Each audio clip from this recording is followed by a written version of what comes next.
Good morning, everybody. Hope everyone's doing okay.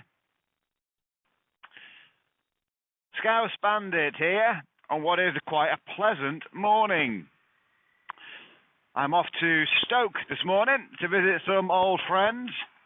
We meet up twice a year, so I've got a nice ride out on the bike and the weather looks fairly decent, so should be quite nice.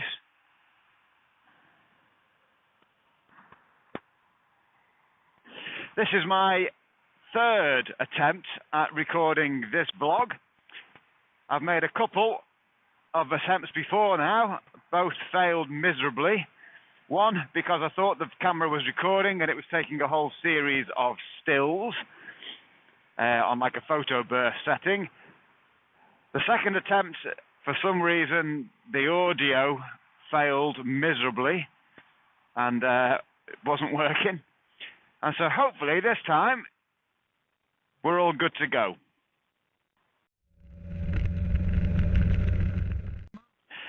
And what I wanted to talk about was something that came to mind as I was out running the other day. I'm tentatively trying to train for a marathon in between injuries, and I seem to get niggles and knocks permanently. And it's been a frustrating time trying to get enough miles under my belt to be able to train for this marathon. However, that's by the by. I was out running the other day, and it was school kick-out time, and I was running towards 4 primary school age children. Now, they were obviously 10 or 11-year-olds, and they were taking up the whole of the path as I came towards them. Now, they saw me coming, but they completely refused to move. Not one of them would just give an inch and let me get past. So I had to, in the end, jump onto the road in order to avoid knocking one of them over. Now, some of you might say, well, he should have just run straight into them and knocked them over. But I chose not to do that. So I had to jump onto the road in order to start running into them. And then I sort of turned around and said, thanks for moving, girls, to which I got a barrage of abuse from 10 or 11-year-olds. And it just got me thinking about respect and the respect for your elders, respect for those who are older than you, wiser than you. And where has it gone? Youth of today, not all, so I'm going to say this right at the start. There are some really cracking young people out there. There are some fantastic young people who are an example to everyone else. So this is not trying to tar everyone with the same brush. I realize that. But there are a growing number of youngsters for whom there is no respect whatsoever for their elders, for those in authority. And you see that all the way across the board. And it was just highlighted to me by these 4 girls, primary school age, who just refused to give an inch. And the reason they refuse to give an inch is because they think they're on a level par with everyone else. And that's what kids of today think. There is no distinction now between children and adults. They're equal in every way. And where's that come from? How has that happened? Because in my day, you respected your elders. In my day, if I was on the pavement and saw someone coming towards me like that, then we would have moved. We would have made way for someone to run past. Because that's what you do. That's just manners. And you respect people. And you give people space. Or you give them the respect that they deserve. And that just doesn't seem to happen anymore.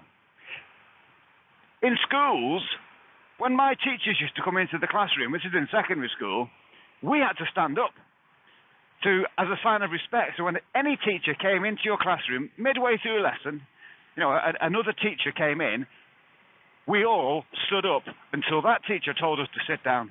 And that was respect for the teacher. Now, at the time, you probably think, as a kid, you probably think, ugh. But what does that do? It instills respect and it instills discipline in you. And that's something that you carry with you through your life. As a youngster, there was a distinction between children and adults. We respected the adults. You know, when they spoke, you listened. You respected what they said.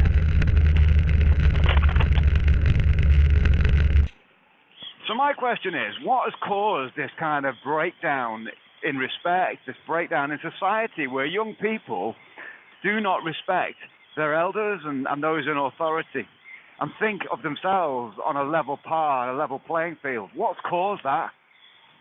And I think there's quite a number of issues, and obviously I'm not going to cover them all, and you might want to add to that, and you might want to disagree. But remember what I said at the start, this is not painting all young people in the same light. But I think we as adults have created that. And it's really sad, but I think we are massively to blame because we pamper to the needs of these young people. You know, they live in a culture and a world that is instant, and we provide instantly what they want. They don't have to wait for anything. Now, there's something in the value of waiting. There's something in the value of looking forward, of saving up your pocket money or your paper round money or whatever it is, and saving up to buy these things. But the kids of today don't. They just get it instantly. And that really annoys me because actually, when things break, they just get another one. You know, I've had this conversation with various young people, and, you know, when you say, well, what, you need to look after it. What happens if it breaks? We'll just get another one. They don't seem to understand the value of money. Now, my two lads have jobs. They go out and they earn, and they save up their money, and they're beginning to learn the value and the importance of saving up, what that teaches them. Life skills of saving up in order to afford things is so important because we're just living in a culture of the never, never, buy now and pay later, but in the meantime, put yourself into debt. So I think by pampering to the needs of these young people, that's one of the reasons. Mobile phones, you know, it just says it all. The young people of today have better mobile phones than most adults. They have the latest state-of-the-art mobile phones, which most adults don't even have. Why do they need that? You know, in my day, you didn't have the best things. You know, as youngsters, you didn't have the best things. End of, you just didn't. So why are we giving in? Why are they having that now?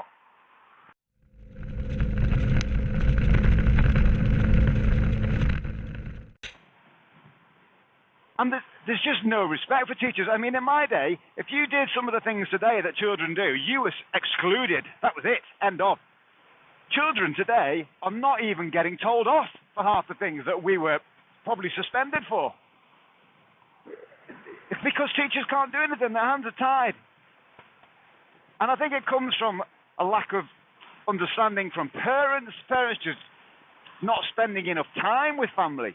I think that's another reason. You know, parents, life is busy and life is hard, and to make ends meet, you've got to go out and work, and we've got both parents now out to work. And young people are not having, I suppose, that upbringing that many of us would have had, where there would have been either mum or one parent at home who was there as a steadying influence in your life. And today, because of society's pressures, that isn't the case. And so the family makeup is very different. The time that we spend with family is very different. And so lots of young people just aren't having that influence, that basic upbringing, which obviously leads to a breakdown, and a breakdown in society, and a breakdown in respect, because it's at home that was brought into us and drilled into us. And you know, I think one of the other things when I was a child, my elders, if I was to come across someone who was older than me, who was known to us as the family, they were called by their surname, and it was Mr. Smith or Mrs. Smith. Unless they said, don't call me that, that's too formal. And often after that, they would then be called Auntie Joan or Uncle Fred or whatever it is, you know, because it was just a little bit too informal to call someone who was older by their first name. So they were called Auntie or someone, even though they weren't your real auntie. But it was a mark of respect. And it taught you that actually there was a distinction between children and adults. Now, I love kids. As I said in the past, I've got 4 kids. I love kids. I think they're fantastic. It's great. However, there needs to be that level of respect. And children need to learn through life because, if they don't learn it as young people, then what's going to happen when they get older and when they have children?